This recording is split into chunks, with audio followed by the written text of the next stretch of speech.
Sa mga katik vloggers, mga subscribers, bago tsaka luma, mga supporters, mga dumaan, dumalaw at bumisita sa channel, lahat ng mga viewers, secret viewers at silent viewers, magandang araw. So ito na yung update nung ni-restore natin na amplifier. Okay, so hindi pa fully restored nung nakaraan yung amplifier circuit. Pinakita ko lang sa inyo, sinubukan ko lang yung isang channel kung mapapatunog. So ito na, kompleto na. At nalinis na rin natin. Kompleto, dalawang channel tumutunog. So tingnan nyo naman yung pinagkakaiba nung nakaraan. Nung nakaraan kasi grabe yung korosyon. Pag hinipo mo dito, magkakaroon siya ng audio kahit na hindi mo hipuin yung pyesa, kahit sa board lang. So ngayon pag hinipo mo siya, wala na. Malinis na malinis siya. Tapos kitang kita na yung CMOS chip natin, oh. Kitang kita na yung pati numero. Wala lang kalawang yung mga pa. Binaklas po natin yan, tapos kiniskis natin at nilinis. So dito ayan, binabad natin ng maigi yan, tapos binabras ng ilang minuto at ayan na yung resulta. Napakalinis na. So dito kung magtataka kayo kung bakit mayroong naka-series tsaka naka-parallel ng mga resistor, no? Ito naka-series dito. So hindi tayo nag-series, hindi din tayo nag-parallel para tumaas yung wattage ng resistor natin. Nag-series tayo, nag-parallel tayo para makuha natin yung target value na hinahanap natin. Kung ano yung nakalagay dito, yun yung hinahabol natin, yung kanyang target, yung kanyang tamang value. So hindi man natin mapi-perfect, may mga diferensya ng ilang ohms, okay? Pero at least nasa malapit, katulad ng mga ginagawa pa rin natin dati.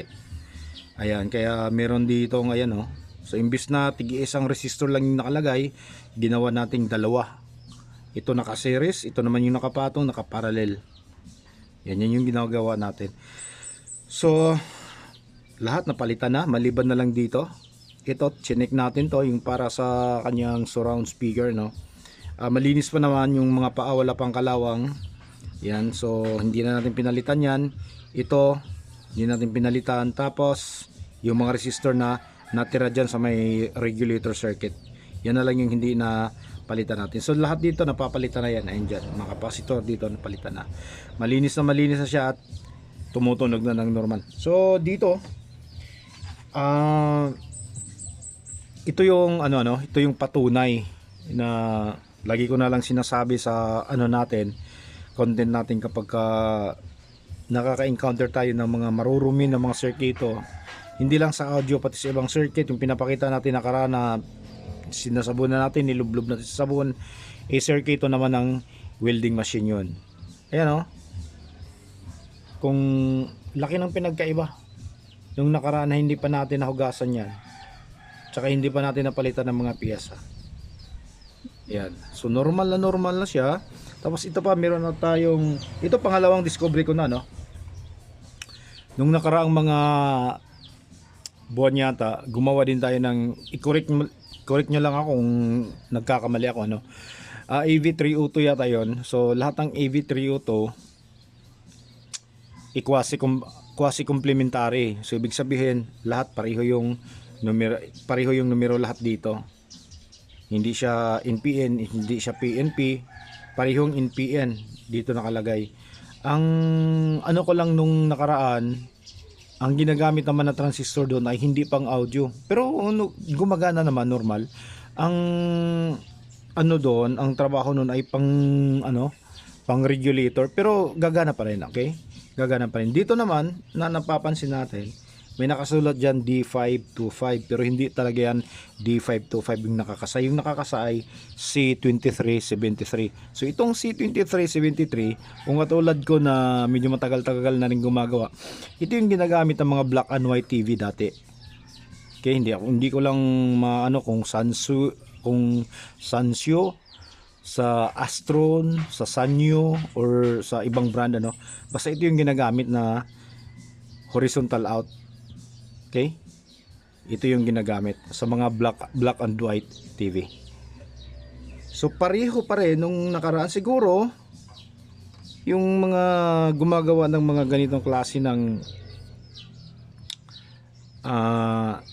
amplifier noon, kasi hindi naman to bago, medyo may kalumaan na rin, siguro binibili nila ng mura yung mga piyesa na hindi na nagagamit. Siguro marami pa rin nagmamanufacture ng mga horizontal out o marami pa rin old stock na mga horizontal out TV. Siguro binibenta yun ng mura, kaya yun yung ginagamit nila. Kasi hindi na magagamit, wala na kasing mga black and white TV, kaya hindi na magagamit yun. So ang ginagawa siguro ng ibang kumpanya, pinupus na lang nila kahit mura. So ito yung ginagamit nila dito sa mga audio. Yan kitang kita yan C2373 pang horizontal output ng black and white TV.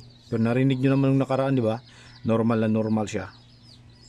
Ayan, para mas gumanda po yung tunog niya, bala kong palitan yan. Papalitan ko yan kahit na yung TIP series. Yun naman yung mga nakakasa sa ibang mga modelo. Okay, so ito, titest natin para marinig nyo. Yan.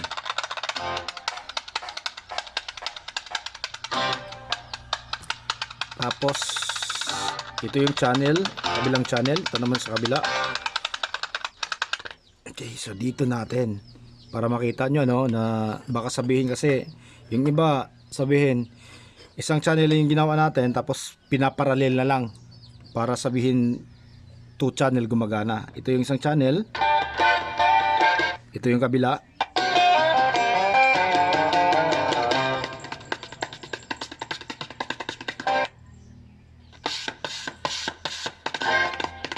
Okay, so yung natin, yung sounds natin na ginamit ay pure full range, hindi po dumaan ng tone control yan. Walang EQ, walang tone control, okay?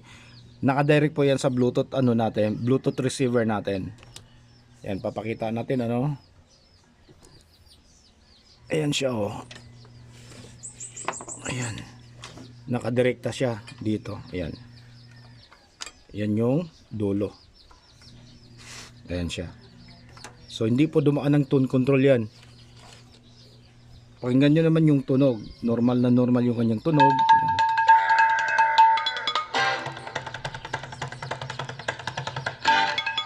Tapos kabila.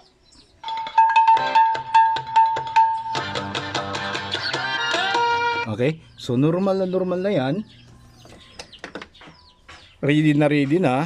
So kung may pagkakataon na mapapalitan natin yan, so gagawin natin itong output na to. Pero meron pa rin tayong panibagong challenge, yung microphone circuit nito tsaka tone control circuit. Papakita ko sa inyo kung gaano kalala, mas malala pa dito. Ayan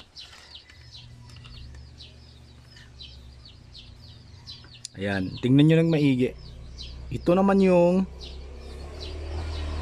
magiging content sa susunod na video natin, kung paano natin to gagawing normal uli yung kanyang hitsura, paano natin to lilinisin. So dito ayan, medyo pwede pa dito sa harap, medyo pwede pa, simple lang yung kanyang tone control dalawang transistor lang. Ayan. Pero dito sa likod, grabe na yung kanyang hitsura. Ayan. Okay? So ngayon, ito na lang muna. Pinakita natin sa inyo na worth it yung pagtsatsaga natin dito. Napatunog natin ng maayos at naibalik natin sa normal. Ayan. Okay, so hanggang dito na lang siguro. So maraming salamat. God bless at bye bye.